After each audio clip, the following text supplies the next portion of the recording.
Hello, everyone, and welcome to Women Seeking Wholeness. It's 2021. I'm so excited about this coming year. I feel it in my bones. It's going to be a year of creation, a year of breaking down of old structures, including our bodies and what is not serving us, all the old beliefs and all of the old patterns. So I don't know. I love this time of year actually because my birthday, I just had a birthday January 2nd. So my birthday falls right at the new year. I just turned the big 5-2, whatever that means. Some days I feel 52. Some days I feel 20. Yeah. I mean, we're just rolling with a new era of the earth. And one of the reasons I wanted to do this podcast is because I could feel the rising of the feminine. I could feel it in my bones, and I knew that we were on the precipice of things totally shifting on this planet. This is episode 106, and I decided to call it Oneness with Your Sacred Soul. My dear friend who lives out in Australia, Anastasia Borserio, she is going to share with us some really deep, soulful messaging around what it means to be in your body and what the cost is to you by living to please others and not living to express your own authenticity. You hear that word authenticity a lot. I feel like it gets overused, but really we're talking about the real, raw, true you, that soul, beauty, and authenticity that lives in you. She is a revolutionary visionary and leader in restoring feminine sovereignty on all levels, physical, spiritual, emotional, social, etc. So we're going to go deep today. And I actually recorded this back in November, but I thought it was so amazing how deep we excavated this topic that I wanted it to start the new year. So enjoy. Anastasia, thank you so much. You are one of the most beautiful feminine beings I have ever met in the flesh. And I, was saying earlier, when you and I were talking that I miss going to Australia. I feel the people there. I love the people there. And COVID has really, of course, put the brakes on travel. And as soon as Australia opens the doors, I'm headed over. And will you just share with our listeners kind of what it's like over there on the Gold Coast? I know you're over there on eastern part of Australia. What's happening on your side of the planet with the shutdowns and whatnot? Yeah, so our state, we've been quite fortunate because the numbers went down quite quickly. The the state politicians shut down everything and kept it really tight. And so in terms of people coming in, and so they kept the numbers down. And so we've been able to be quite free within our state. And except for, the kind of key celebrations and gatherings and, like graduations are not allowed to be, and weddings had only 10 people, and, and funerals, it's been a very strange time of, in a way, business as usual, kids going to school, people going to work, sports events on, and, with tens of thousands of people, but then restrictions on how many parents can go to children's sports. And so there's been this real interesting time of contradiction. And I feel like the veils are thinning between what's true and what makes sense. And so it's a time of awakening people through that confusion. It's kind of stirring people up. They're asking more questions, and people are starting to make more choices that actually align with what they truly want and not what they've been ushered to do through our, societal dialogues and narratives. So, that's a really good way to put it. The veil is thinning. I mean, it's, I don't think there's much tolerance on the energetic soul level for the hypocrisy and illusion anymore. Mm-hmm. It's almost become intolerable. Well, I feel like that's a gift of this year of COVID, is that it's become so extreme that people can't ignore it when it's just subtle, and through the fabric of, the power has been eroded over time. And there's been, then it's harder to really oppose. but when it's so extreme and so contradictory and doesn't make any sense, I really enjoyed that, actually. I really enjoyed it being so uncomfortable that people are moved to do something different. Yeah, I would agree with that. I've been just sitting back and watching the show a little, not getting too heavily invested in necessarily trying to change it or pick it or whatever. I mean, obviously waking people up is massive. It's beautiful.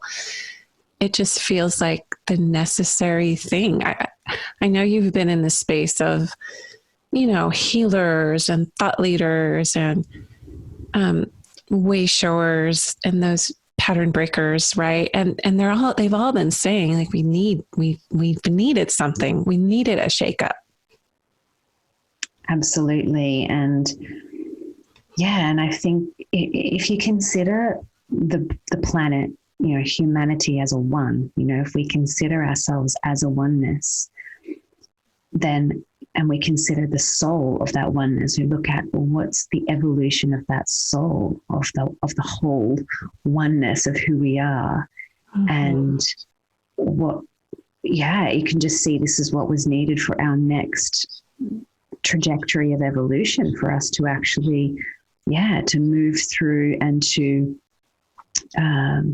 like people talk about the story of the phoenix all the time, the necessary burning down to ashes to actually then provide that space and nourishment for the rising of the new. It happens in forests when there's a fire, like when everything breaks down, it then has the most vitality and possibility to actually emerge completely brand new. And I feel that this year has been providing that for the soul of humanity. Mm-hmm. Yes. By any chance, have you read Burning Woman by Lucy Pierce? No, I haven't. Oh, you'd love it. But it just reminded me of that when you were talking about the burning. It's almost, and this is a good segue, like with the feminine, that has been so repressed, hidden, and that, there's no whatever with that. I mean, it is what it is. It's brought us to this point. What do you see emerging with the feminine? What and how? And how does that feel for you as a woman? Because I know you do a lot of work with the divine feminine, like I do. What do you see with that in relation to what we just talked about with this, burning of the old and the ushering in of the new? Yeah. So this is so at the core of, like, not just my experience, but what I'm seeing and what I'm being called to speak to most is the soul of humanity is us moving into, actually, we're always moving into balance, and we moved out of balance for thousands of years, and we're moving back into balance, into embracing the feminine energy as an aspect of how we be and who we are, not because the masculine isn't doing a good job and it's terrible, but because it was out of balance. Yeah. It's a really important distinction that I feel that there is a lot of this dialogue in the rising of the feminine that does it's emasculating, and that's I not totally agree. Yeah. That's not the essence of the divine feminine. The divine feminine is embracing and loving of all. It softens everything. So I just wanted to I love that, because there is this, like, burn down the patriarchy mentality. Yeah. And they did the best they could with what they inherited. I'm starting to realize that.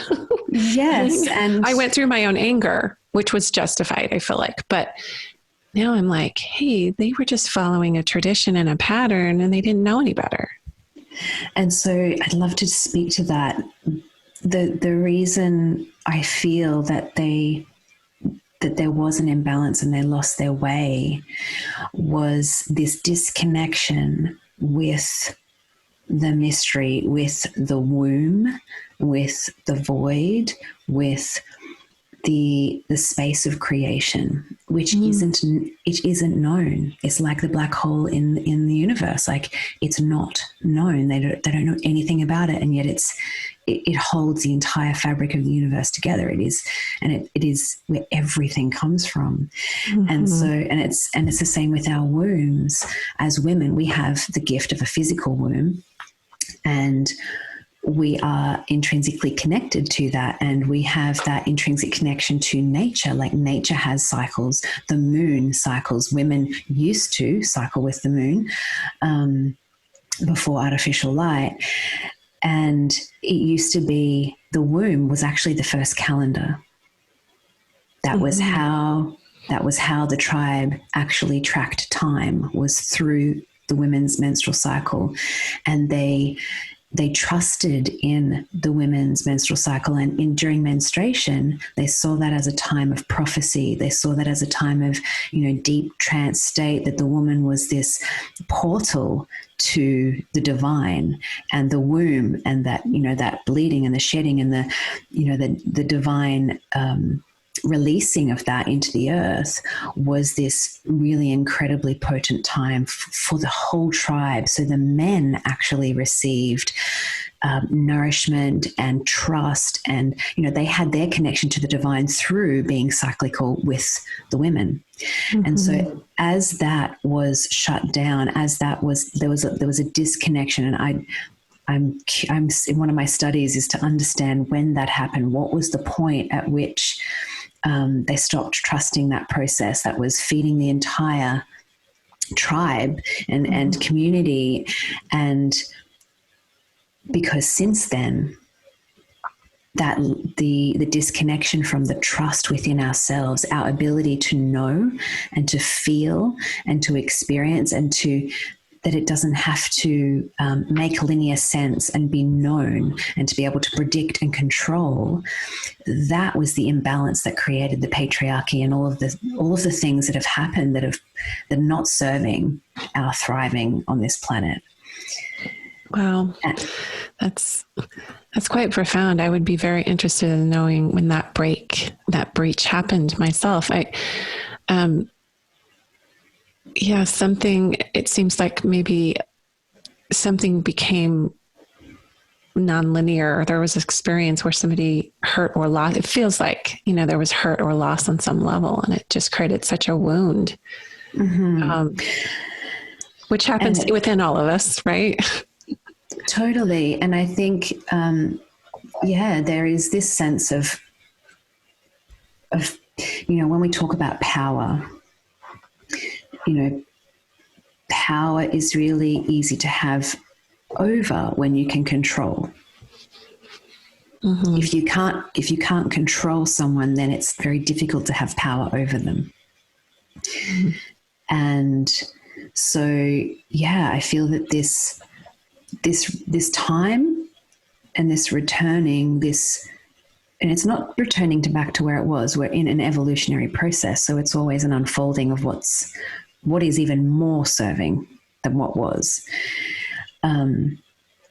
And I really see that we're in this time of women, the rising of the divine feminine and the empowerment of women being such a huge movement across the globe, is the remembrance of our trust within ourselves, but it's not just women. The women are the physical anchor points because we have a physical womb. Men, my belief is that men have a spirit womb. They can still access it, but we have the embodied experience. Yeah, we're the portal piece, right? Because we have the physical and the spiritual. Exactly. And we also have that divine grace. Every single month we have the divine grace of that process we were talking about before, like the surrendering and basically everything breaking down and falling away and then building anew every single month. We have that. Is that also happening on the new moon? Because I know that traditionally, as you said, there was a womb calendar and it was also probably in sync with the moon. Isn't the new moon or the dark moon the time of the bleeding or the still point of creation. Exactly. Yeah. The point of zero light is actually where most potentiality exists, and yeah, women traditionally would bleed with the dark moon and would ovulate with the full moon. Yeah, well, I'm in menopause, but I've also noticed that I very much cycle with the moon still. I mean, we just had a dark moon over the weekend, and I could feel this. Also, I've been studying astrology a lot, and I know that Mars went direct. And so it's a time of rebirth. It's a time of releasing and moving into, with that Scorpio new moon, just that, like, what needs to go away, what needs to be birthed. It's so interesting. Yeah. Cause I just want to mention, like, even being in menopause and kind of like, I'm moving into that crone, like wise women thing, instead of feeling like, oh, I'm just aging, I'm starting to just really feel empowered with, I can now cycle energetically and access a different level of wisdom. Well, I love that you're talking about that, because this is, I've actually just written a book. You'll see it coming out next year, but this time that you're in is like, okay, this is harvest time in terms of a woman's evolution. You've been through the spring and the summer, and like you're in the autumn, and that's where you're harvesting all of the wisdom, all of your experiences that you've had. You're like harvesting and really being able to enjoy the fruits of your journey, that, like, all of that wisdom you've cultivated. And it's this, our society has this really warped, strange association of women, like that they're only valuing the springtime, that maiden energy. And Exactly. And it's the same in this. It's the same even during a cycle. It's like during the cycle, it's acceptable that when a woman's in, the pre and ovulation time, because she's really outgoing and energetic, and she's vibrant, and she's, glowing, and she's very attractive, and she's, her pheromones are going, and that's when society's like, yes, like we value women in that. It's where we photograph women in that. We capture them with. That's where we really. They hold the value in that time. And yet we have 3 other incredibly powerful, potent phases of our cycle that have a lot of value for all of society as well as for women, like that there's this distortion that happens in the collective, in media particularly. It's done by media, that shuts down the rest of the wisdom that actually feeds everything. It feeds the men as well as the women and the children. And so, I'm really passionate about all of the phases of woman, in the micro phases of a month, as well as the lifetime phases. And and you're cycling, but it'll be in a different way, but you're in a very, like, and then I actually, I have this attitude. I've always had it, like, I can't wait to be old. I can't wait to be an old woman with like gray hair, and like, that our grandmother wise. Yeah. And just, well, the level of, like, you're in this Marga phase now, and, move into the Crone, but, the Marga is there's still quite a lot of vibrancy. And sexually, a woman actually comes into her peak at this time. I can roll with that.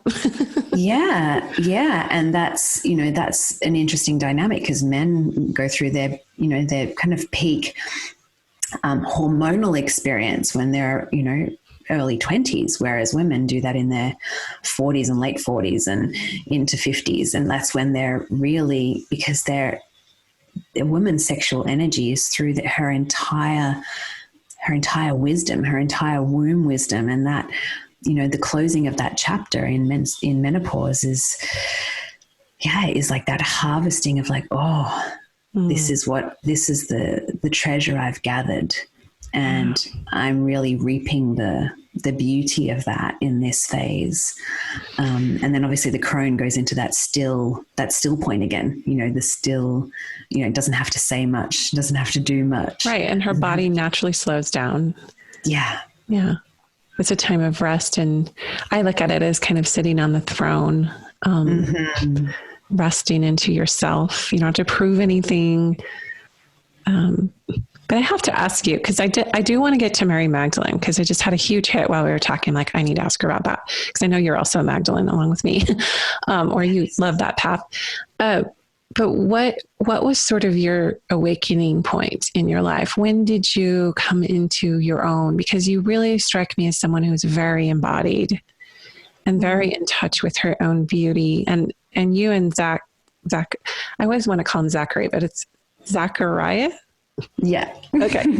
You two are beautiful friends of mine, and to see the love between you and how you're raising your children, and it just feels so free and aligned. And I'm just curious, when was your point in life, if you can just, draw a line in the sand or whatever, when you really felt like, okay, like this is who I am. This is what I must express.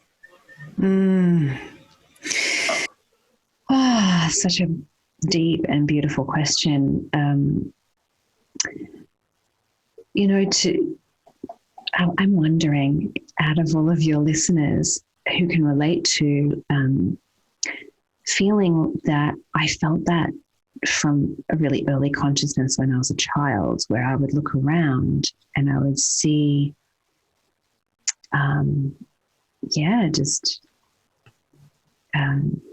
toxicity and addiction and struggle and the environment around me of people that were just not actually in their soul. And I remember thinking, what am I doing here? And also reflecting as an observer, like I felt like an outsider. I felt a bit alien. It's like, this is, I'm not going to do that. And I'm not going to do that. And that doesn't look, I'm not going to be that way in life. Surely there's more. And so in ways I have felt that way for a long time. I've identified with my soul and felt a difference and a desire to actually find, well, what's actually, where's the spaces where it's true? Where's the true knowledge of life? And so I went, I did the thing, I did school and I did university, and I was like, okay, once I finished my postgraduate in psychology, I'm going to go and travel. And I traveled for 3.5 years, and I went to like 36 countries, and I was seeking, like, where's the true knowledge? How are other people living? Because what I'm seeing here is not really this is not what I'm seeing as, or feeling, true for me. This is not feeling what life is truly about. And, because I just saw people going from kindergarten to school, to high school, to university, if they go to university, if they get a job or apprenticeship, to job, to work, to eventually retire, and then do something they want to do. And I was just like, that doesn't make any sense to me. I don't understand how people are putting life on pause until you're in your 60s, where you've been worked to the bone. And so there was this, like, I had these moments of clarity and awakening, and I participated to a point. And then when I went traveling, and what I witnessed, I went and was with the Buddhist monks, and I went to, with the Mayans and the Aztecs and the, in Peru with shamans. And I wanted to find where was the wisdom, where was the way of life that was actually honoring what I knew to be true. And I definitely found that in the freedom of just being able to move through life and see so many different ways and connect with people in a way that I just wanted to, connect with and have a pure soul connection with, a child in any place of the world. So I do feel like that trip was a catalyst for me. But then I feel like there's layers, and I feel like the arrival point is always done in layers. I feel like it's this spiral where we spiral around and we break through an old pattern or a lineage pattern, the way that your family has always done things, and to actually choose to make a change, choose to do something different. Like, I was the first person in my family to go to university, to leave my hometown, to leave the country, there's so many things that I did that just that was the rule breaker. That bravery to kind of venture out of the box and say, what is true? It's great that that's true for you all, family and community or whatever. But I'm going to take a little step, over here and see what feels right. And that's what I keep hearing from you is things didn't feel right. And that's just such a feminine, that embodiment I was speaking to is just, you do strike me as somebody who would be very in touch with being led from your soul and trusting your feelings versus conformity and groupthink. Yeah. And, what I've recognized is that, and it's been through layers as well, but I have a willingness to upset people. Mm-hmm. And that it's... But you do it in such a nice way. But I guess I want to presence that because it's probably the core reason why people don't choose to honor their soul calling. Yeah. Whether it's, I'm going out with something as simple as I'm going out with my friends for lunch and I really want to go to this cafe, or I really actually just want to get something and go to the beach, and not speaking that because, everybody's saying they want to go to this cafe, so I'll just follow along. Like, actually just speaking it. And even if it isn't acted upon, you've given voice to your soul.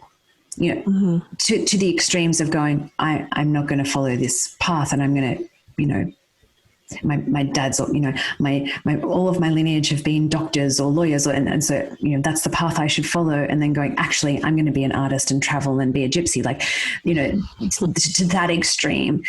But there's this piece around, what will other people feel, think, say? Will I make them upset, uncomfortable? Will they disown me? Will they, not align with my decision? And will they reject me? Will they abandon me? It's such a core fear.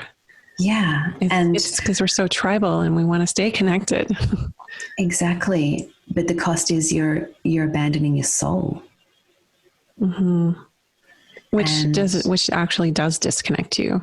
When you check out of yourself and from your soul, you actually disconnect from relationships by osmosis.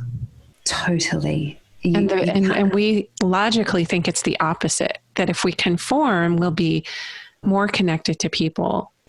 And in that regard, it might be a little bit true, but what starts to happen is your soul starts to get sick. And it inhibits your full expression and inhibits your ability to connect and stay true to you. And ultimately, you're not bringing yourself to your relationships. Like, you're not actually present. Exactly. You're a mask. You're a construction. You're not. You're a shell. Yeah.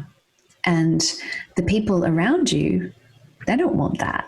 They want you. Even if my mantra has been this year, someone was like, what's your value? And I said, my highest value is real. I don't need you to agree with me. We don't have to think about the same things in a particular way. We don't have to have the same values. I just highly value, and my soul feels so nurtured by real connection. Someone just being fully bringing all of themselves to the space and they can be saying something that I completely disagree with, and I just feel so met in that moment, because that's what our souls just ultimately desire. They just want to meet each other. They want to be, because as you bring your full self, the truth of who you are, the truth of what you desire to a space, you give the permission for someone else. If you bring the mask of you, then someone is going to feel like, oh, I've got to be like that to them. And so you create this illusory connection. Yes. Wow, it's such good stuff. And let's bridge over to the Magdalene path. And I didn't even realize you and I were on the same path, because I've known you for, I don't know how many years, but I knew that you embodied something really special. And I can't remember how I discovered, or how we both discovered that we were both on the Magdalene path, but maybe share with our listeners just how that found you and what it means to you. Yeah, I think it was actually when I was in France, doing my Magdalene pilgrim last year. That's when you saw. That's right. Okay. That's when you saw my posts.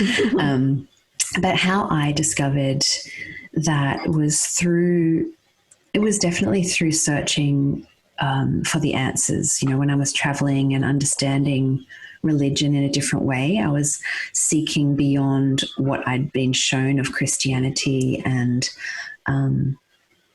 of Jesus, and understanding this woman. There was this woman Magdalene, and I just felt there was more to the story. There's more to the story, and how so much, Christianity would just talk about male, Jesus and God. It wouldn't actually talk about woman. Right. The male apostles, the male prophets, Jesus. Yeah. Heavenly God, Father. Yeah. It didn't make any sense, because when I felt into it, if I was seeking wisdom, I would go to a woman like that. That was just a natural thing. Like I would go to my mother or my auntie or my grandmother or my, that was my natural proclivity. And so through searching, I guess, I've probably identify as a seeker, a questioner.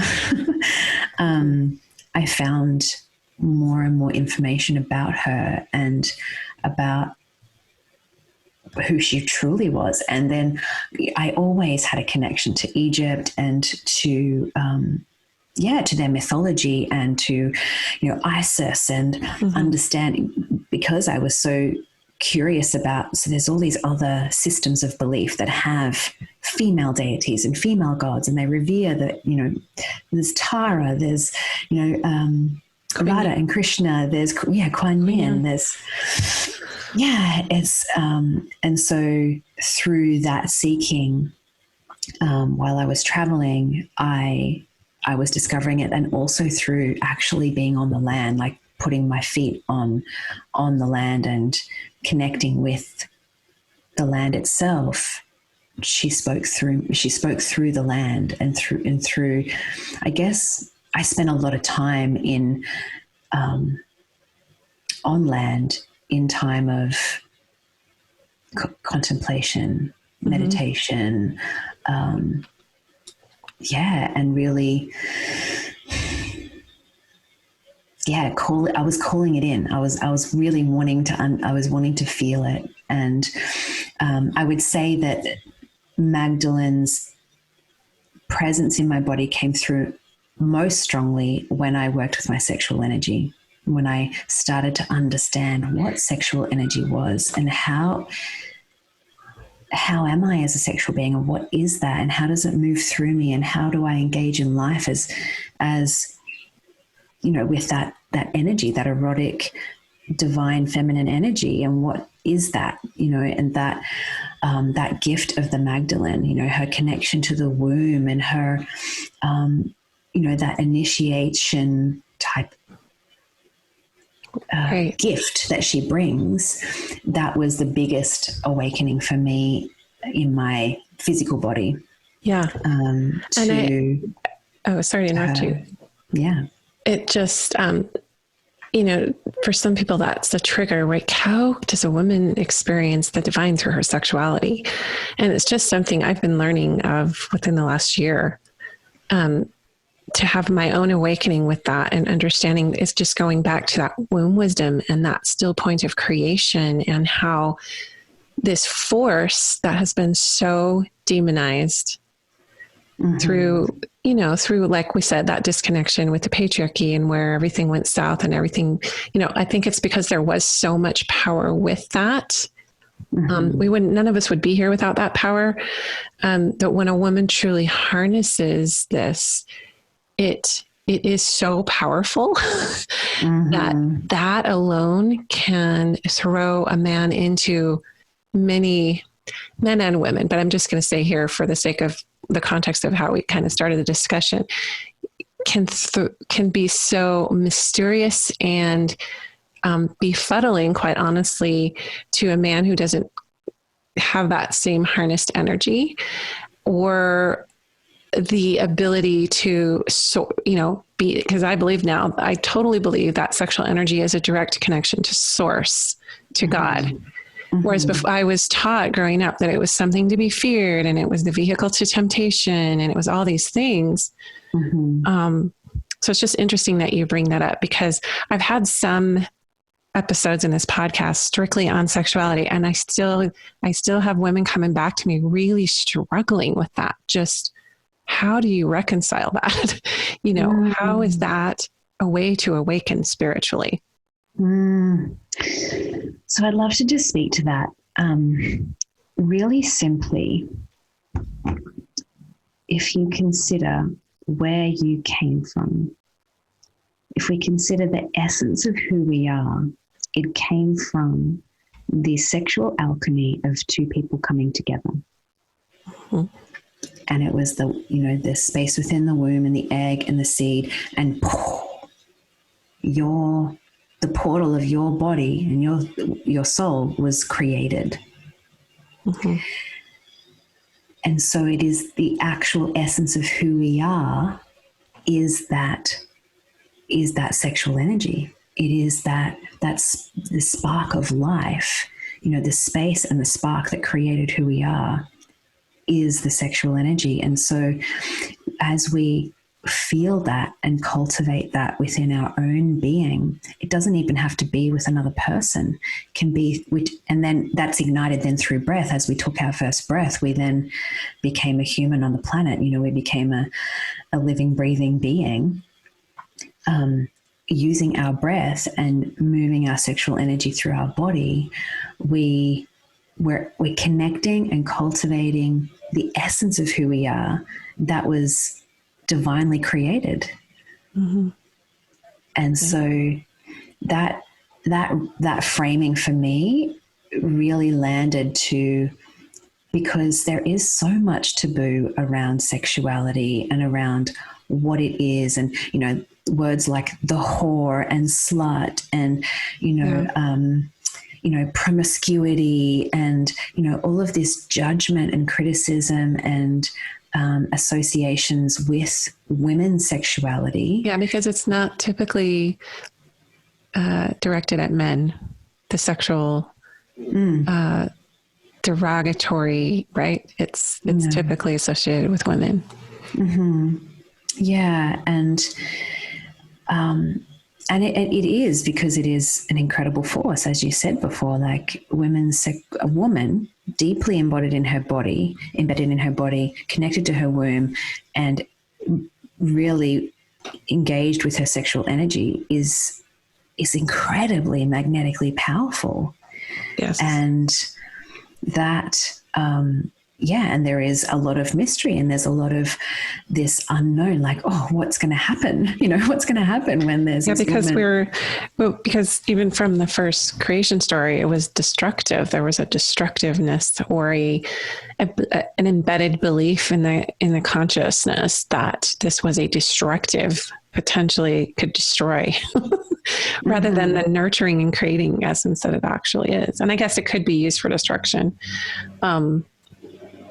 Yeah, but I'd love to just drop in another creational story so from a shamanic lineage called the Twisted Hair Tribe, Deer Tribe. And they talk about Wakan, which is Great Grandmother Universe, birthed Sisquan because she wanted to know herself. So she was, that was the space, the everything, the void. And it was the feminine. Birthed Sisquan, the great-grandfather Galaxies, which was the masculine. And their marriage is Wankantanka, which is their great love-making is what created everything. So it was the soul of this, the feminine soul wanting to know itself, that created the alchemy that created everything.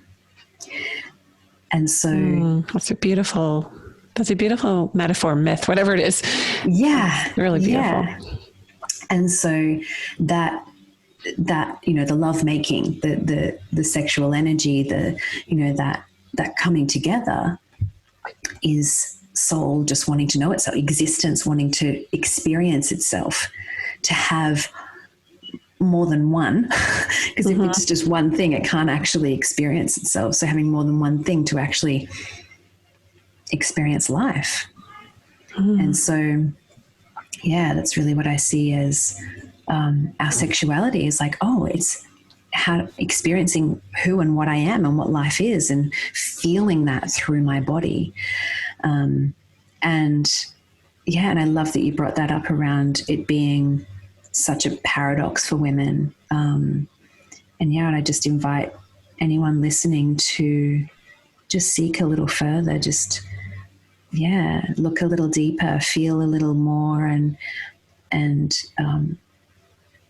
just maybe even just giving yourself a bit of permission to understand, what is this? What are they talking about? Let me understand, let me experience something that gives me that feeling, because it's holy. Totally. And it's interesting because what's coming to me as I'm kind of ruminating on this and kind of feeling into where some of the listeners may be at, which is where I used to be at, is that from the time that we are so young, we are programmed that our worth is attached to how we perform or what we achieve. And so because our sexuality is such an innate part of us, and it's our birthright, that it became this misconstrued power, but also like performance-based. Like instead of natural and flowing and a part of your body and an extension of your soul and spirit, and really, again, like that direct connection to source, it feels less about worth-based performance around how good can I be sexually, or, how sexy am I, or whatever, right? From what we perceive as being, the best way to be that way. I don't know how else to put it, as opposed to just that softening, opening when we're talking about the feminine, right? Breathing into who we are in that holiness. Part of the connect, because one of the things that I awaken to is my sexuality is not for anyone else but me. This is my sovereignty. This is my power, and I can choose what I do with this. But if I'm not in my body, if I'm not embodied in my integrity, and if I'm not breathing into who I am in that integrity, then I may misuse that. But this is for me. And so that was a big awakening for me. It's just not, just because I'm married to someone doesn't mean that person owns that because they're with me in a partnership. I always own that, and that is always for me. Absolutely. And there's no obligation. There's no, I love that you talked about performance and how it's being kind of, used as a way of something that we, give of. And that, that reframing of me as a sexual being, not I have sex with someone else and then they, I offer my, my duty as a wife to be sexual with my husband. but actually, well, what is my sexuality and what is that expression and how does that want to be engaged with by me or by my husband? And how could I actually ask for that? How could I include him in my exploration? Yeah. And how could I, actually have this reframing, not as this, oh my God, this is going to create havoc. Yeah. I could have destroyed. Yeah. Well, and it's so interesting is I also feel like I don't think that we see Jesus as a sexual sovereign or Mary Magdalene as a sexual sovereign or God or God the Mother. It's just not where religion goes in their framing of things. And for me, that feels like, why would we even have this part of us if it wasn't of God? Why would we have this functionality if it wasn't of God? Exactly. And even just having desires, having attractions, having things, just experiencing ourselves as being beings of desire is, like there's so much taboo around that. And yet when I liberated that for myself, that was one of my biggest gateway openings. It doesn't mean I have to act on every desire, but just allowing myself going, wow, I really feel attracted to that person, or I feel, oh, their presence, like I feel energy run up through my body, or, oh, when I eat a mango, I feel this particular way. Like, that's the sensuality of being alive and feeling that beauty in others and in gifts of the earth, if you will. So the Magdalene path is part of this, as you're saying, is being in nature, spending time on the land, breathing into that, calling that. And I think the invitation is a big part of it, because you mentioned you called it in, you received it unto yourself. And also that just discovering the purity and potency of your sexuality. Was there anything else that sort of brought this to you and helped you to realize that this was something you wanted to continue to explore?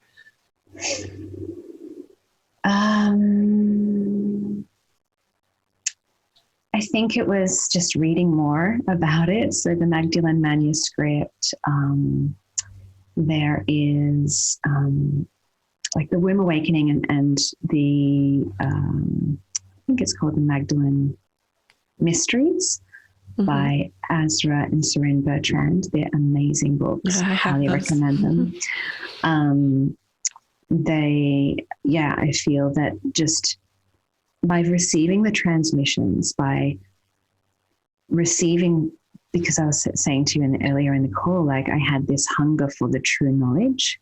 Yes. And that I feel that through particularly Bertrand's books and the Magdalene manuscript in pieces. It is a channeled book, and so there's always the channeler comes through. But even just immersing myself in that and with women, really spending time with women in sacred space. I so feel powerful. Yeah, I feel Magdalene present. I feel, what I notice is that when I'm, when I'm with you, Cherie, I feel the dance between our energies, and your energy awakens parts of my being and my energy awakens parts of your being. Yeah. And that's part of this path, right? Exactly. And so, it's one of my favorite things to do is spend time with women in sacred space.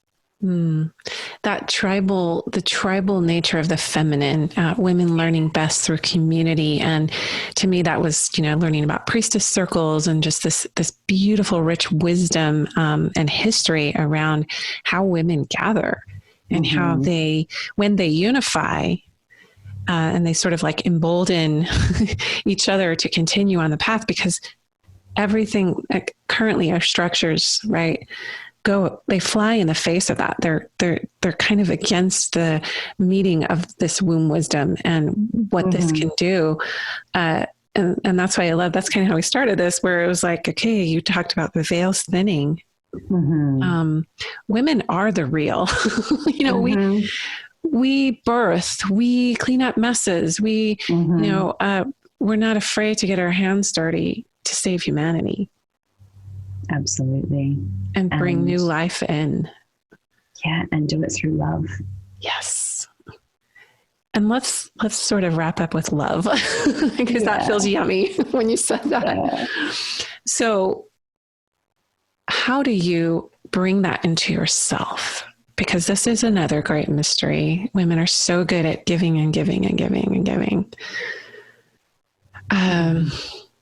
We're so good at loving others. And it gets me emotional because as much as I have been preaching this and talking about this, I think for some people it's more difficult to bring that into themselves and really just love themselves. Just take that love and bring it in. It's one of my big life lessons. It's one of my karmic lessons. It's quite easy for me to feel love for others in spades. And because I do think I have the ability to see others' potential and even my own, but then I don't often bring in the love behind it for myself. I feel like, this is a key part for women actually being able to drop back into their womb space.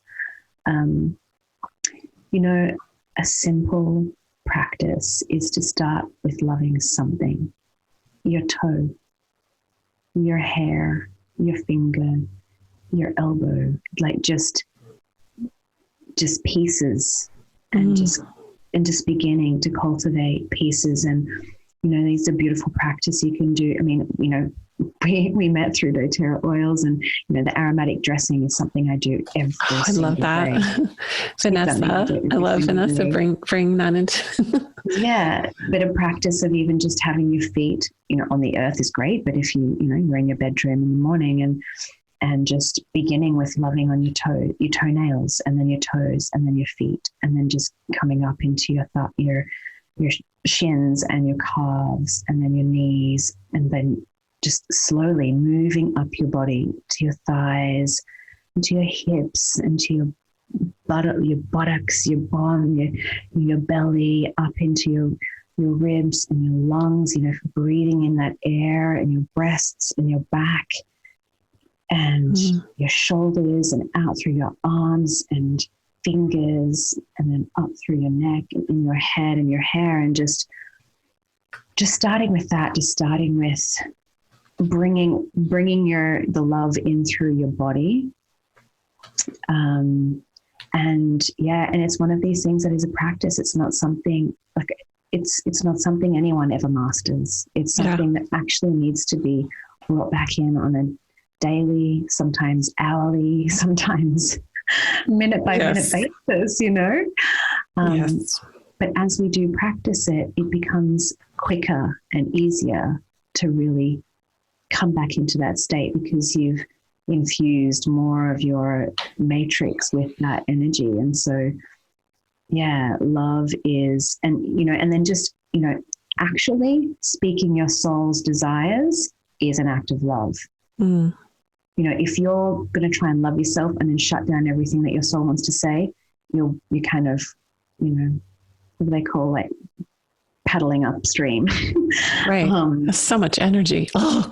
Yeah. So like, even just acknowledging, I'd really love to just have a day to myself and go and read a book and like write poetry, or there's that, pottery class that just came up, and I'd really love to do that. And, I am feeling like I want to wear bright colors, and I don't usually wear bright colors. Just allowing the spontaneous, non-linear, doesn't make sense things that come from your soul to just be there, right? And to embrace them as part of yourself. I feel like that is literally the most loving thing we can do. I love the sensory part of that, the smell, the touch. As you said, you and I share just a deep reverence and love for oils of the earth, of aromatic compounds from plants, and how nourishing they are. And and it comes back to like bringing nature to yourself as a way to connect to the feminine in you. But also just, the act of anointing oneself. Yes. So thank you for that reminder, because I'm going to start going back to that beautiful aromatic dressing and just loving on. And I guess part of me was like, well, why am I doing all these physical things? Like, I'm more than a body, but it's the sacred act of that puts you in your body and then also gets you deeper into your soul. Totally. The body is the portal for that, right? Yeah. And we actually connect to it through the senses, as you said. So thank you, Anastasia. This has been lovely and so affirming for me, just to come back into what is real and seeing the realness of the soul, true soul expression, right? Because when you're talking about paddling upstream, I've taught this for a while, but it takes more energy to repress who you are and push it down and deep, because your soul will depress when you do that. It takes much more energy to do that than to just express or let yourself come out. Let open the curtains, if you will, and let the birds fly, right? It's easier, but we just have this deep embedded fear of what other people are going to think. Yeah. And for me, the wisdom of the divine feminine is, if you are in love, if you are aligned with that love, people will get you.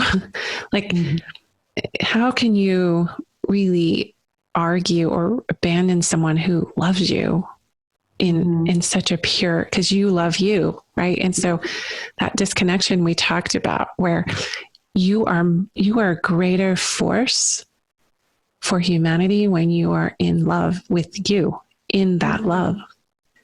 And do you really want to hold someone in your matrix that doesn't want to love you for who you are? And if they don't love you for who you are, then that's okay. They don't need to.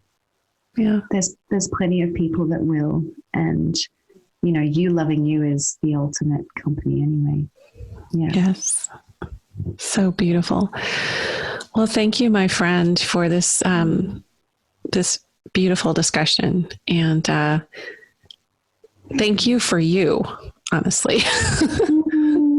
And for calling me across the lands, because it was like, interview Anastasia. You're welcome. I love working in the dreamscape. So the veils are thinning between what is real and what is false. Your highest value is real. So be you.